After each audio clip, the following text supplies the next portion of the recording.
Je propose qu'on commence. Bienvenue, messieurs et dames, et bonjour pour commencer au webinaire Actes de stockage. Euh, on est ravi de vous accueillir. Alors, lors de cette matinale, on va donc vous présenter le type d'installation de stockage lié au webinaire, la réglementation en vigueur. On va revenir bien évidemment sur les points de vigilance, sur le domaine de l'aspect sécurité, tout ce qui est domaine d'intervention de DECRA et ce qu'on peut vous proposer en termes d'accompagnement. Et puis, la dernière partie, pendant 10 minutes, on pourra répondre à vos questions. Donc, nos experts seront là pour répondre à vos questions. Donc, vous pouvez utiliser le bandeau à droite pour cela. Formuler vos questions dans le chat et on y reviendra. Je vous poserai des questions et les experts y répondront. Donc aujourd'hui, je vais commencer déjà par me présenter. Moi, je suis Loïc Lomonier, je suis responsable commercial au sein des établissements DECRA. Voilà, je laisse la main à Yannick. Bonjour, moi Yannick Sévère, je suis responsable technique au sein de DECRA aussi. Bonjour, donc Stéphane Géry, moi je suis responsable de l'activité fiabilité structure au sein de DECRA Industriel France. Merci. Donc avant de commencer sur le webinaire rack de stockage, un petit point et une rapide présentation du groupe DECRA. Donc aujourd'hui, on est un incontournable acteur de la prévention des risques. Et ce qui fait aujourd'hui notre force, c'est bien évidemment, au-delà du contrôle des vérifications réglementaires, on est capable de vous accompagner sur tous vos projets d'investissement. Donc de la faisabilité dès le départ. Et pour vous, c'est très très important parce que ça vous permet quand même de maîtriser les risques dès la conception, de pouvoir sécuriser vos investissements et surtout que nous, on puisse bien comprendre vos enjeux, par exemple, par rapport à ces différents projets. Ça, c'est la phase faisabilité.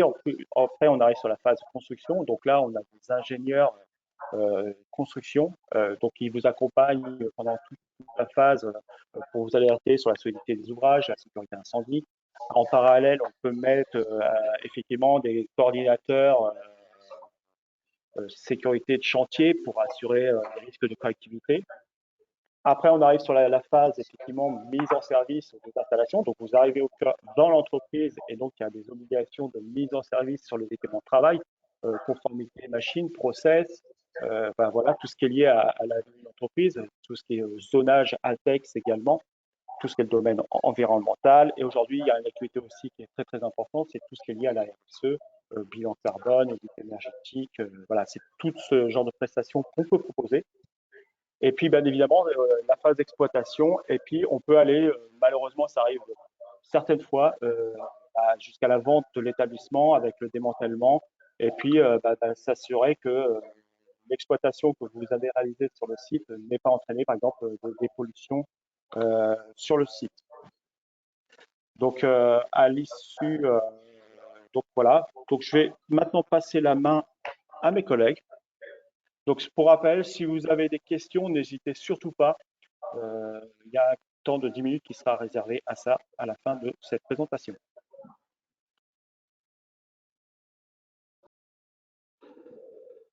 Donc, je laisse la main donc là, on va parler un petit peu des rayonnages, des différents types de rayonnage. Il faut savoir qu'on va appeler un rayonnage tout équipement qui sert à stocker des produits. Attention, rayonnage, c'est à partir du moment qu'on stocke des produits avec un appareil de levage type chariot élévateur. À partir du moment où vous stockez à la main, ce n'est plus du rayonnage, c'est des étagères. Donc, c'est pas quand même soumis à la même chose. Il y a quand même moins de risques. Donc, il existe plusieurs types de rayonnage. Le stockage conventionnel, c'est le rayonnage simple. Il existe aussi d'autres types de rayonnage qui sont des stockages par accumulation, où ce type de rayonnage, le chariot élévateur en lui-même stocke les produits en rentrant directement dans le rayonnage. Donc, ce type de rayonnage a quand même des risques qui sont spécifiques à son utilisation. Des rayonnages mobiles, où c'est le rayonnage lui-même qui bouge. Il peut être mobile manuellement ou mobile motorisé, où là, il est soumis à des règles complémentaires qui sont des règles de la machine. Il existe aussi des plateformes de stockage où les risques sont quand même, pour ainsi dire, identiques, surtout pour tout ce qui est risque de surcharge et de déformation et de choc.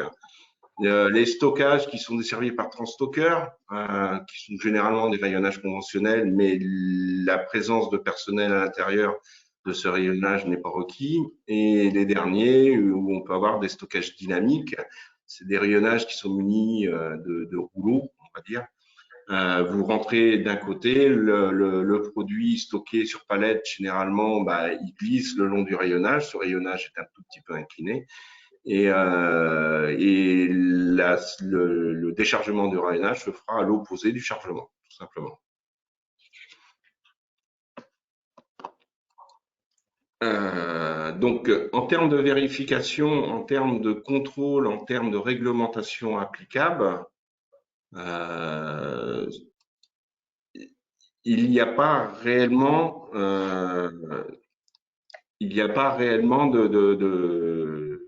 de réglementation applicable sur, enfin réellement, il n'y a pas de réglementation au sens strict du terme, c'est-à-dire il n'y a pas d'arrêté du ministère du Travail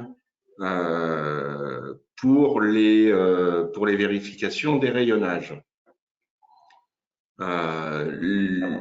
Aujourd'hui, la réglementation française, on va dire, la réglementation du Code du travail définit l'obligation de sécurité pour tout responsable d'établissement de fournir du matériel non dangereux. En résumé, on va dire ça, c'est les articles 4321-1 et 4321-2 qui définissent en fin de compte l'obligation de maintien en état, maintien en conformité et d'installation des équipements de travail non dangereux.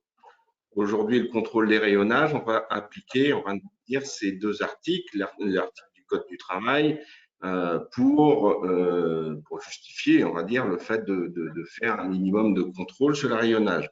Par contre, il existe des règles INRS,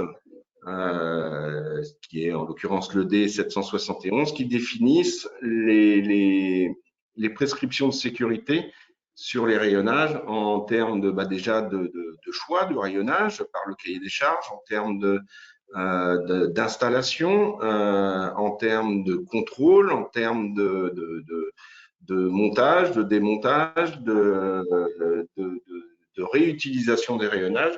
Ces règles permettent de définir un maximum de sécurité pour les utilisateurs de ce type d'équipement. Donc, en cas de problème, le rayonnage reste un équipement qui est normalement sécurisé, mais qui peut être dangereux s'il est mal utilisé ou en mauvais état ou mal installé. Donc, en cas de problème, aujourd'hui, pas d'arrêté, mais les instances pourraient quand même dire qu'il existe quand même des règles INRS. Donc, on ne peut pas dire qu'on n'est pas au courant des risques sur l'installation des rayonnages. Donc,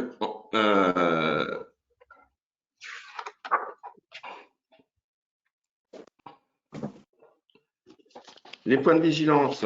Le principal cause des accidents sur les rayonnages, généralement, c'est souvent des chocs sur les montants, sur les pieds. Le fait de déformer un montant à un pied ne donnera pas obligatoirement, ne peut provoquer une fragilisation des montants. L'effondrement d'un paletier qui peut être aussi dû à des surcharges, par exemple, ou l'effondrement par accumulation, les contreventements qui sont mal installés, tous ces points-là peuvent provoquer des accidents de rayonnage. Donc, l'accident le plus fréquent, on va dire déjà, c'est l'accident des chariots élévateurs. Lorsque un chariot élévateur tape dans un pied de rayonnage, par exemple, vous allez provoquer une déformation. Et en chargement, cette déformation peut s'amplifier et écouler l'équipement. Les surcharges aussi, les surcharges de rayonnage. Un rayonnage, on ne peut pas installer n'importe quoi sur un rayonnage. On doit être capable de déterminer la charge maximale par alvéole du rayonnage pour éviter justement de surcharge et l'effondrement de ce rayonnage. Des mauvaises conceptions, un rayonnage, on suit des règles, il y a des notes de calcul déjà pour déterminer la résistance, pour déterminer les charges. Lorsqu'on fait une modification d'un rayonnage, on enlève des contreventements par exemple, on déplace des montants, on déplace des lisses, on va modifier en fin de compte les caractéristiques du rayonnage et pouvoir peut-être provoquer une fragilisation ou une modification des charges. Il existe aussi un risque important dû au jeu de fonctionnement. Un rayonnage est prévu pour un type de palette. Loïc, tu peux avancer le truc s'il te plaît? Voilà. Il existe un risque dû au jeu de fonctionnement. On peut pas mettre n'importe quelle palette dans un rayonnage. Il doit avoir un minimum des jeux tout autour du rayonnage.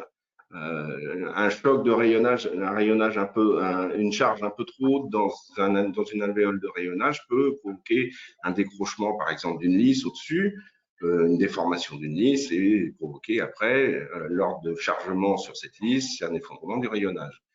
Et surtout, ce qui peut arriver, c'est les mauvaises installations des rayonnages. Un rayonnage qui est prévu pour être installé à l'intérieur d'un bâtiment, par exemple, qui est installé à l'extérieur, qui peut être installé sur un sol qui n'est pas très stable, peut provoquer aussi un effondrement de ce rayonnage.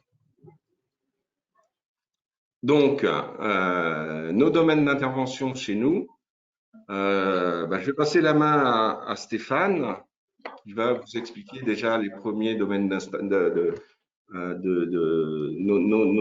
domaines d'intervention pour déjà dès le début avoir un rayonnage déjà sécurisé dès le départ de votre projet.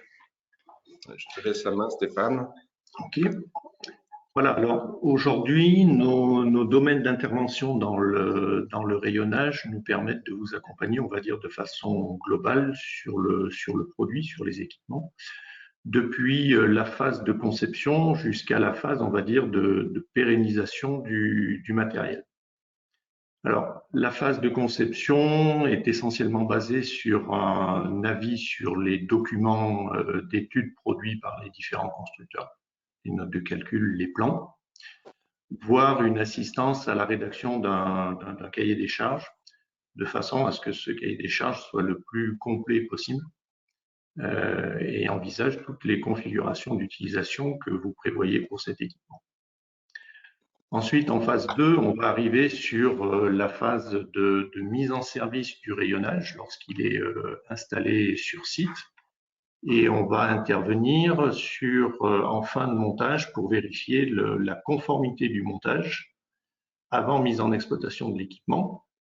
Et c'est une phase qui est relativement importante parce qu'elle se situe, je dirais, à la charnière en termes de transfert de propriété entre le constructeur qui a conçu son équipement et l'exploitant qui va en prendre possession pour l'utiliser. Et c'est vraiment à ce moment-là qu'il faut faire la vérification que ce produit correspond bien aux attentes et a bien été monté conformément au cahier des charges et aux prescriptions normatives. Souvent, on est amené à intervenir et à être confronté à des situations où on fait des observations sur des équipements dans le cadre d'une visite périodique ou autre. Et lorsqu'on pose la question à l'exploitant, on nous répond c'est comme ça depuis le début, ça a toujours été monté comme ça. Donc, quid d'une éventuelle réception initiale qui aurait permis de voir cette non-conformité tout de suite avant de mettre l'équipement en production.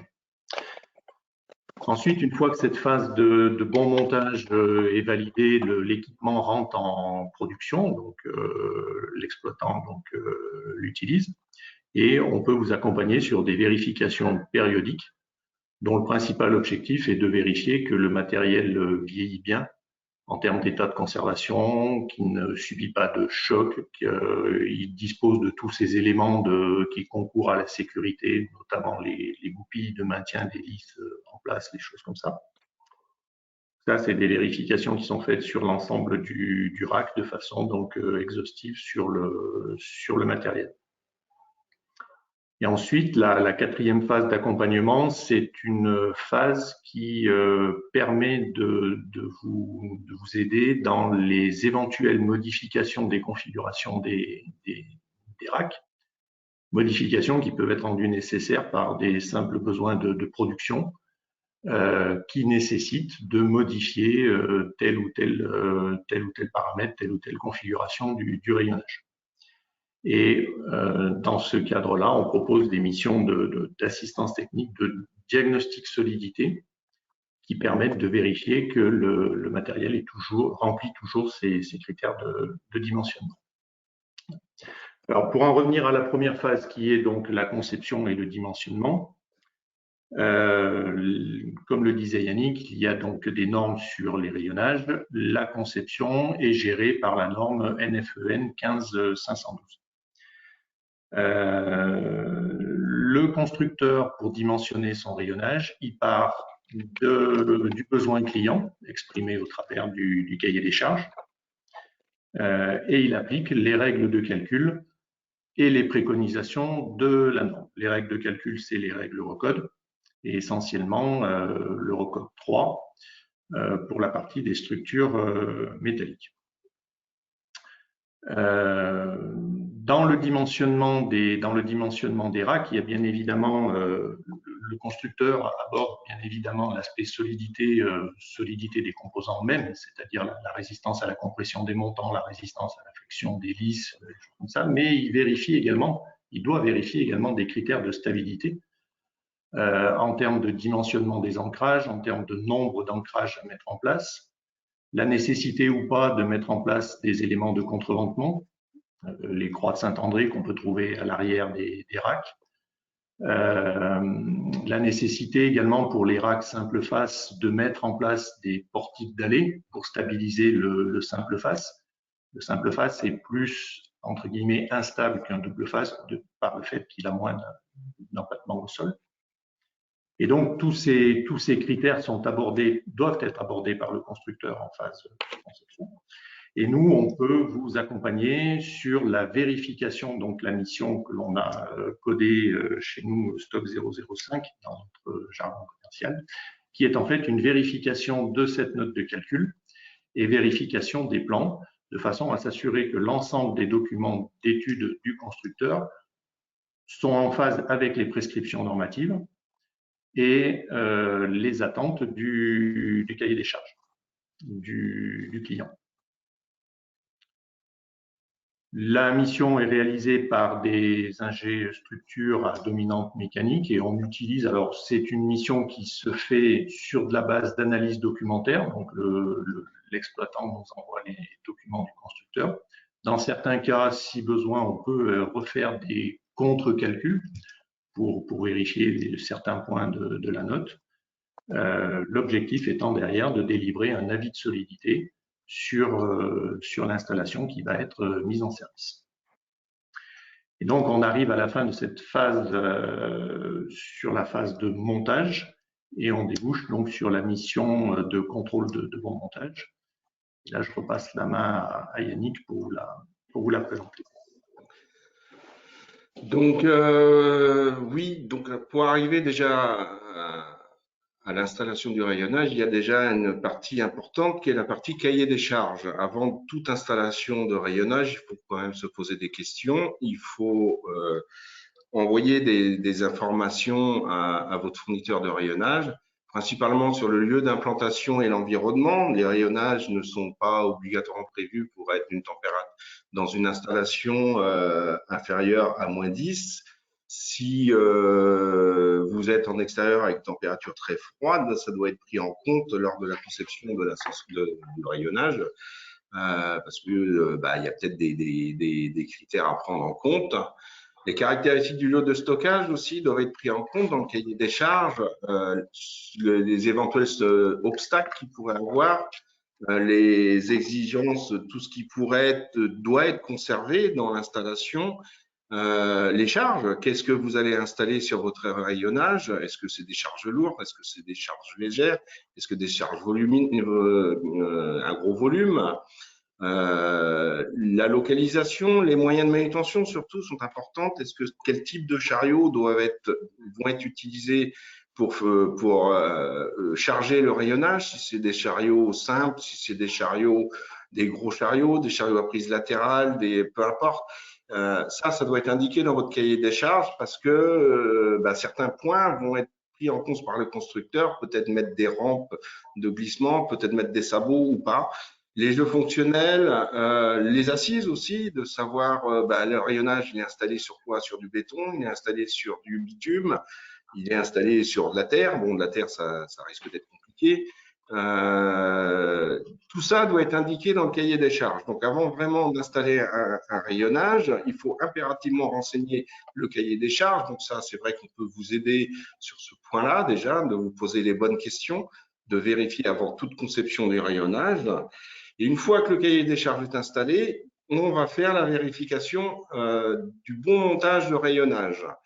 C'est-à-dire que là, on va reprendre après tout, on va reprendre votre cahier des charges, voir déjà si le cahier des charges a bien été pris en compte par votre fournisseur, le constructeur, et on va reprendre tout le dossier technique du constructeur. Le constructeur devra vous fournir aussi, à l'issue, un dossier technique. On prendra les plans d'installation, les plans de montage, les plans de chargement du rayonnage. Et on va vérifier que le rayonnage est bien installé suivant les plans et bien installé suivant les règles INRS, c'est-à-dire sur certains points, les dimensions, par exemple, entre les sabots et la distance entre les sabots et le montant, par exemple, qu'ils ne soient pas trop près parce que autrement ça ne sert à rien. Tous ces points-là seront vérifiés lors de notre mission de vérification de bon montage. Cette mission-là est quand même relativement importante. Ça évite des effondrements dus justement au mauvais montage de l'appareil, dû au mauvais aplomb déjà d'origine. Une fois que cette mission de vérification de mise en service a été faite, le risque, c'est que le rayonnage s'effondre dû au mauvais état du rayonnage, dû au choc, par exemple, ce qu'on a parlé tout à l'heure, les chocs avec les chariots élévateurs, les chocs avec les charges, les déformations dues aux charges. On va vérifier aussi l'aplomb du rayonnage. Il pourrait avoir un enfoncement du sol, par exemple, qui vous donne un déséquilibre du rayonnage. L'état des cales de pied, des ancrages. Chaque pied d'ancrage d'un rayonnage doit être fixé au sol, minimum par une cheville. On va vérifier que la cheville n'a pas été étirée ou arrachée. Les déformations globales, les déformations des montants, des lisses, l'état du sol aussi, prendre en compte. On pourrait avoir des fissures qui se forment dans le bâtiment. Ces fissures peuvent fragiliser la fixation du rayonnage. L'état de conservation jusqu'au plan supérieur de la charge, l'état des éléments de structure. Tous ces points vont être vérifiés et les critères de dépose définis justement pour notre vérification seront définis par la norme et cette norme-là nous permet de donner des degrés d'urgence par des couleurs. C'est sur notre rapport, le rapport de vérification, vous aurez différentes couleurs qui vous permettra d'identifier très rapidement les défauts qui sont urgents. Des couleurs rouge, vert, jaune, un peu comme des feux tricolores. Rouge, c'est à décharger immédiatement et à remplacer. Orange, c'est à surveiller, on va dire, et à penser à remplacer. Et vert, il y a une petite déformation, mais qui n'est pas hyper grave. Voilà. Donc, ces points-là, nous, on peut vous proposer. On le fait régulièrement maintenant. Nous avons des techniciens spécialisés, plusieurs techniciens spécialisés sur la France qui font ces missions-là, qu'on appelle stock 001, qui est la vérification périodique des rayonnages. Généralement, on applique ces vérifications en vérification annuelle. qui est défini par les règles INRS. C'est les règles INRS qui nous définissent qu'il serait bien de le faire en vérification annuelle, la vérification de l'état de rayonnage. Alors attention, en vérification d'état, on n'est pas là à faire de la conformité. Cette conformité a été faite déjà dans les missions précédentes, la mission solidité et la mission vérification de mise en service, enfin de la vérification de bon montage. Donc après, vous avez la possibilité pour la modification du rayonnage. Donc là, je vais passer le relais à Stéphane. Pour tout ce qui est réutilisation d'un rayonnage, il y a aussi des règles à appliquer et Stéphane va vous les exposer. Ok. Alors, en termes de modification des configurations, déjà, on parle bien de modification des configurations, pas des modifications structurelles des équipements. On rappelle bien qu'il est interdit de modifier structurellement les composants du rack de stockage. Il n'est pas anodin quand on fait des visites qu'on voit des lisses qui ont été percées, des échelles qui ont été percées, voire ressoudées, des choses comme ça. Donc là, ces modifications structurelles sont strictement interdites au niveau réglementation. Là, on parle uniquement des modifications de configuration rendues nécessaires par des besoins de production. Et on rappelle donc l'article du Code du travail, le 43-21, qui dit globalement, je vous laisse lire la phrase, mais globalement, le principe du texte, c'est de dire que l'équipement de travail doit être apte à maintenir la sécurité des personnes, même en cas de modification. Il doit toujours remplir sa phase de sa conception, sa phase de sécurité et de santé des travailleurs, même après modification. Alors, dans les modifications, les principales qu'on trouve, c'est la modification des hauteurs de lisses, voire la suppression de certaines lisses, notamment les lisses basses, pour des besoins de stockage de charges potentiellement plus hautes ou autres. C'est vrai que le rack à griffe a cette facilité de pouvoir mettre la lisse à n'importe quel niveau. C'est son principe, c'est ce qui en fait l'attrait par rapport à du rack mécano-soudé. Par contre, c'est pas anodin de modifier la hauteur des lisses, notamment en termes de solidité des échelles. Bien souvent, les clients font ce geste de façon banale sans avoir connaissance de ce que ça implique en termes de résistance de l'échelle par rapport aux charges en résistance à la compression. On peut également trouver des réemplois de matériel d'occasion, soit acheter des clients qui achètent des matériels d'occasion ou qui déplacent des configurations de rack d'un atelier A à un atelier B, mais dans le nouveau montage, la configuration n'est pas identique à la précédente. Le rack n'est pas reconditionné comme il l'était dans sa configuration initiale. Par exemple, un rack double face, il était double face dans un atelier A, on le transpose dans un atelier B et on le monte en simple face. Les critères de stabilité ne sont pas du tout les mêmes. Voilà. On trouve aussi des changements de destination de rack de stockage. Par exemple, un rack de stockage qui a été conçu initialement pour être exploité dans un bâtiment industriel, sur un dallage industriel, et qui, pour des besoins de production, ce même rack est déplacé en extérieur, sur un sol qui est en enrobé, et puis pour protéger les charges stockées des conditions climatiques, on met un bardage tôle à l'arrière et puis un toit sur le dessus pour préserver de la pluie ou voire de la neige. Toutes ces actions-là impactent directement la stabilité puisque l'action du vent est directement prise en compte, alors qu'au départ, le rack n'a peut-être pas été conçu pour. Voilà. Donc, toutes ces conditions de modification, une fois de plus, légitimes, nous, on peut vous accompagner, enfin, DEKRA peut vous accompagner de façon à vous garantir que le matériel que vous allez reconditionner dans la nouvelle configuration dont vous avez besoin remplira toujours ces critères de stabilité et de solidité au travers donc d'une mission qu'on appelle donc toujours dans nos codes la mission STOP 4 qui est un diagnostic solidité. Donc c'est une phase de calcul où on va recalculer la capacité portante du rack de stockage dans la nouvelle configuration que vous souhaitez, en s'appuyant de la même façon sur les règles de calcul basées sur la norme 15512 et sur les règles Eurocode. Cette mission-là, elle se passe en 2 temps. La première phase, c'est une visite sur site pour faire un relevé de cote. Alors, quand on dit relevé de cote, c'est majoritairement, les clients n'ont pas de plan, si ce n'est un plan d'ensemble, mais c'est insuffisant pour faire les calculs. Donc, la phase de visite sur site, c'est le relevé de cote géométrie globale, longueur, hauteur, profondeur, mais également les détails de perforation des échelles, détails de plis, les formes des plis des échelles, de façon à avoir vraiment les caractéristiques mécaniques des composants. Donc, c'est une phase importante dans le diagnostic. Et ensuite, une fois qu'on a ces relevés de cote, c'est une phase d'ingénierie, de bureau de calcul, où on remodélise la configuration telle qu'elle a été relevée sur site.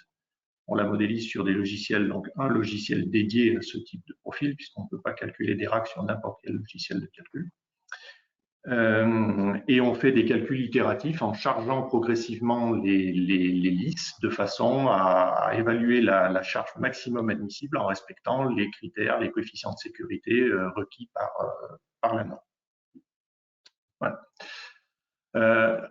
En termes, juste si on peut revenir sur le précédent, Loïc, si c'est possible. Bravo. Il faut juste bien avoir en tête que la norme, sur un plan réglementaire, la norme 15512 et l'INRS, la 15635, pardon, et l'INRS 771 s'accordent sur le fait que l'on peut modifier une configuration de rack. Par contre, cette modification doit toujours être faite sous le couvert soit du constructeur, soit d'un organisme indépendant. Et c'est à ce titre qu'on peut vous accompagner dans ce domaine. Voilà, on peut passer. Alors, après, la phase après de maintenance, maintenance du matériel. Alors, comme on le disait en préambule, c'est qu'il n'y a pas de texte qui définit des obligations, il n'y a pas d'arrêté, il n'y a pas de décret qui définisse des obligations de contrôle. Par contre, il ne faut pas perdre de vue, comme le disait Yannick au début, l'article 4322 du Code du travail qui dit que l'employeur est tenu de maintenir l'installation en état de conformité pour garantir la sécurité des personnes et dans des règles de conception et de construction telles que définies à l'initiale. Donc, en tout état de cause, les opérations de maintenance sont de la responsabilité de l'utilisateur et qui définit des programmes de maintenance par des personnes. Alors, la maintenance, les contrôles peuvent être faits par des personnes en interne, définies par l'utilisateur lui-même, ce que l'on appelle des personnes dites compétentes. La compétence de la personne se mesurant par sa qualification, sa formation, son aptitude à analyser une structure métallique et son expérience aussi dans le domaine. Donc, l'employeur peut définir en interne un programme de maintenance fait par des personnes compétentes en interne et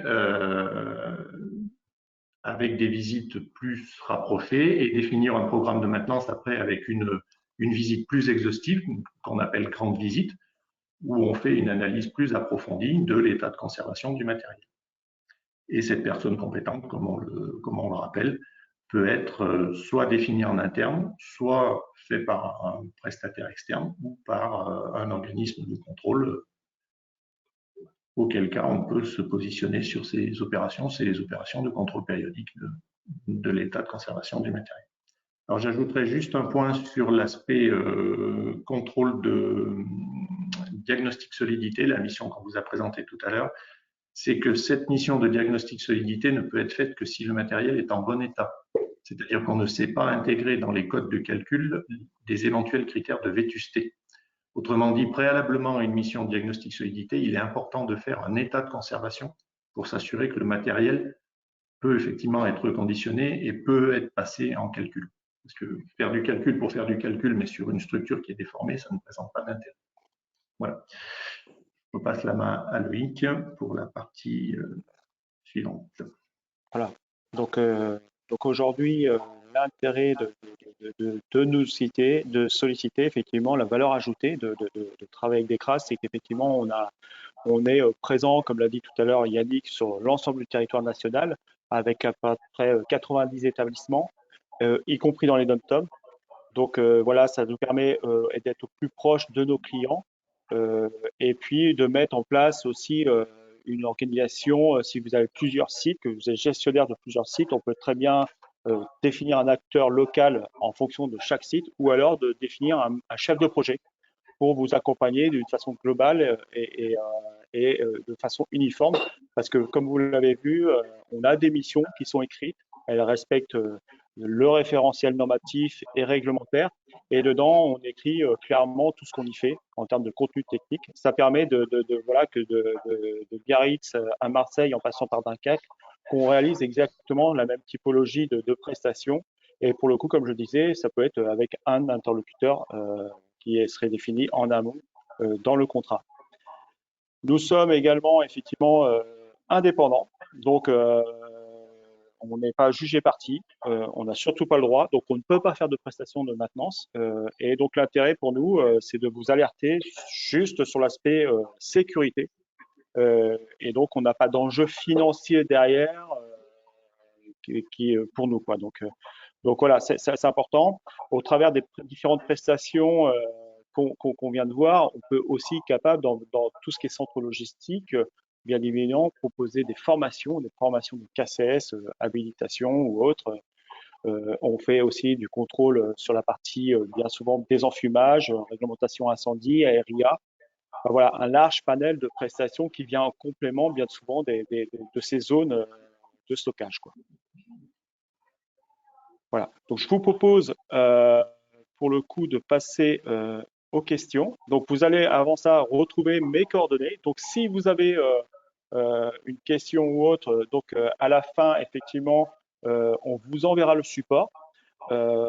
Vous aurez accès donc à la présentation et aussi au lien pour revoir ce webinaire. Et donc, il sera également communiqué mes coordonnées. Donc, si vous aviez des besoins ou autres, n'hésitez surtout pas à m'écrire. Je m'occuperai de vous répondre, quoi. On va passer effectivement à l'ensemble des questions. Et pour ça, si on n'y répond pas tous, de toute façon, on y reviendra également dans le mail qu'on va vous envoyer. On aura répondu au préalable à l'ensemble des questions. Donc, je vais commencer à poser la première question et soit Yannick ou Stéphane y répondront. Donc, dans le cadre d'une solution automatisée type Transtroker, y a-t-il des contrôles obligatoires sur les installations type navette ou autre automate? Donc, je vais peut-être répondre.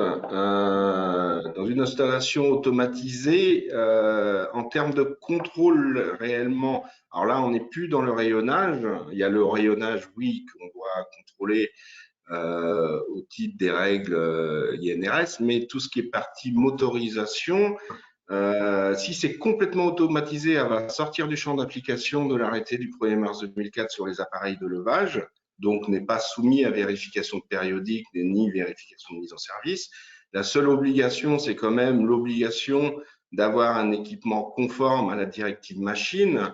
Donc, à l'installation, oui, de faire quand même une vérification de conformité de l'équipement à la directive machine. Mais après, il n'y a aucune obligation réglementaire de contrôle, sauf si les transstockers sont des transstockers à conducteur porté. Si la conduite des transstockers se fait par un personnel, donc là, il devient soumis à l'arrêté du 1er mars sur les appareils de levage, donc vérification périodique, semestrielle, parce que c'est un élévateur personnel. Merci Yannick. Autre question, j'ai des rayonnages très anciens. Nous n'avons aucune documentation ni aucune plaque. Pouvez-vous mettre en conformité? Alors, donc là, on rejoint la notion de la entre guillemets, du diagnostic solidité que l'on peut proposer effectivement pour aider à remettre en place des plaques de charge avec l'indication ça rejoint ce que je disais tout à l'heure quand on a du matériel d'occasion, du matériel vieillissant, qui plus est si le constructeur n'existe plus. C'est la mission de diagnostic solidité avec une visite sur site pour effectuer le relevé de cote. Et derrière, la partie modélisation, dans la configuration telle qu'il est monté, et qu'on verra, qu'on diagnostiquera lorsqu'on fera le relevé. Et derrière, on rend un rapport dans lequel on indique la charge maximale que vous pouvez mettre par niveau de pose. Donc ces informations-là, après, vous permettent de réaliser la plaque de charge. Je précise juste parce que des fois, on nous le demande dans ce cadre de prestation, on ne fabrique pas les plaques de charge, mais on vous donne les informations qui vous permettent ensuite d'apposer les indications nécessaires en tête de rack. Voilà. Par contre, vérifiez d'abord que le matériel est en bon état. Il y a des critères, comme le disait Yannick, de déformation à ne pas dépasser. Il y a des critères normatifs à ne pas dépasser. Nous, quand on fait le calcul, on part du principe que le matériel est structurellement sain. Donc, la première étape, ce serait de faire un état de conservation de ce matériel, voir s'il remplit les critères normatifs. Et ensuite, s'il remplit les critères normatifs, on peut refaire du calcul pour déboucher sur les indications de charge. Très bien. Merci Stéphane. Une autre question qui concerne l'implantation. Pourriez-vous, s'il vous plaît, évoquer la position des pieds de rack par rapport aux joints de dalle, distance minimum à respecter? Merci. Alors, la distance par rapport aux joints de dalle, il y a des critères de conception. Il y a des critères de conception et on tombe sur les préconisations des fournisseurs d'ancrage, puisque les ancrages ont des pertes de capacité au plus que l'on les dispose près des joints. Il y a des abacs de charge, plus l'ancrage est près du joint de dalle, plus il perd de sa capacité de résistance à la fois en cisaillement et à l'arrachement. Donc généralement, ce qui est un ancrage par rapport à un joint de dalle, il est à pleine charge quand il est à 10 cm d'un joint de dalle. Très bien. Une anomalie relevée de corrosion superficielle peut être levée si l'on repeint les éléments.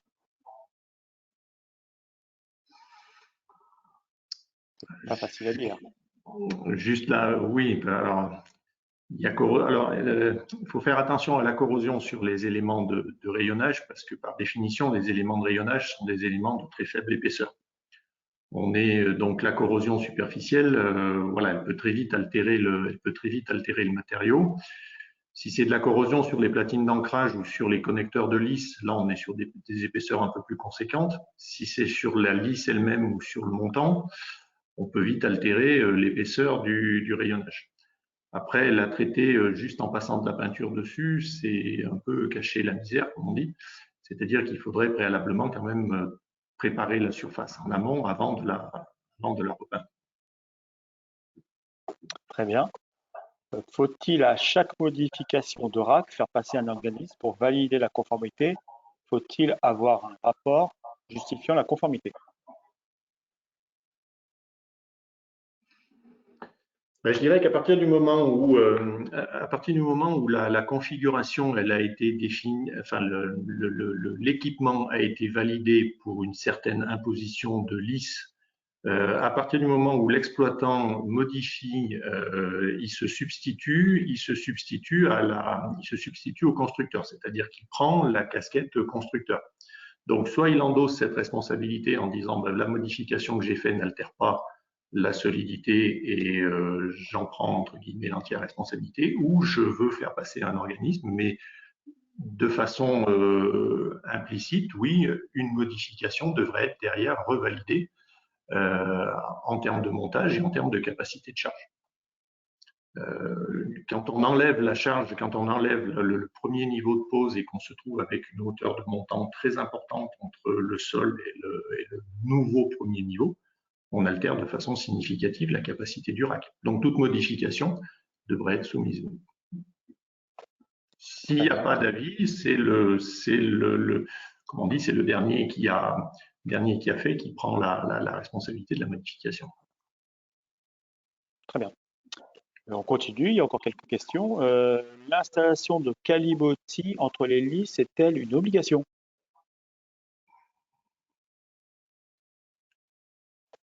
Non. Non, l'installation, on va dire, de protection, c'est principalement au-dessus des passages, les passages de secours, on va dire. pour éviter les chutes, ou s'il y a des passages de personnel, oui. Mais après, non, il n'y a pas d'obligation d'avoir des plateaux sur les lisses. À partir du moment où c'est de la palette Europe et de la palette qui appuie suffisamment sur la lisse avant, arrière, en respectant les jeux puisqu'une palette doit dépasser par rapport aux lisses, il n'y a pas de nécessité systématiquement de mettre un platelage.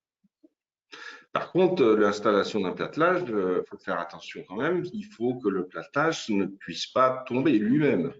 Donc, il doit être plus ou moins verrouillé ou au moins retenu sur les lisses. Très bien. Alors, on me repose la question effectivement, quelles sont les vérifications réglementaires de contrôle sur des racks dynamiques? Si on peut faire un récapitulatif. Alors, sur un rack dynamique, un rack dynamique, c'est un rayonnage, hein, c'est la même chose. Hein. C'est l'obligation, c'est les règles NRS, hein, c'est tout. Donc, c'est ce qu'on a vu tout à l'heure. Il y a une obligation de vérification, enfin une obligation. Il y a les règles NRS qui définissent les obligations lors de l'installation et les obligations de vérification, on va dire, l'État définit les déformations. Un rack dynamique, c'est les mêmes règles qu'un rack statique, hein, c'est la même chose. Alors, une question qui se rejoint avec celle de tout à l'heure. Comment on peut apprécier l'état d'un rack lorsque l'on constate la présence de rouille? Après, c'est difficile. On va rejoindre ce que je disais tout à l'heure dans le dernier slide que j'ai présenté, la notion de la compétence technicien compétent. La personne qui va évaluer si c'est une corrosion de surface, mais si on commence à avoir des cratères qui altèrent le matériau, la surface du matériau, il faut mettre au rebut la lisse, quoi. Comme je le disais, une lisse, ça peut être sur d'épaisseur 1,5 à 2 mm. Si on commence à avoir à taper dans cette épaisseur à cause de la rouille, on perd vite de la capacité de résistance à la lisse. Il n'y a pas de matériel, il n'y a pas de mesure qui quantifie la rouille, quoi. On peut faire des mesures d'épaisseur avec des palpeurs ultrasons pour voir si la rouille impacte l'épaisseur initiale. Enfin, ça reste très subjectif du fait qu'on est sur des petites épaisseurs. Donc, c'est essentiellement un diagnostic visuel d'une personne qui pourra apprécier ou pas le niveau de corrosion. Et en cas de doute, de toute façon, il faut rebuter le matériel. Très bien. Donc, il reste encore un certain nombre de questions. Je vous propose qu'on clôture ce webinaire et de toute façon, on va vous y répondre comme je vous l'ai dit tout à l'heure. On va faire une fiche à questions, quoi, et donc les experts vont apporter les réponses, quoi, ultérieurement dans le mail qu'on va vous envoyer avec le support et le lien pour revoir ce webinaire. Donc voilà, écoutez, vous avez encore nos coordonnées, enfin surtout les miennes, donc loic@decra.com. Donc n'hésitez surtout pas à revenir vers moi.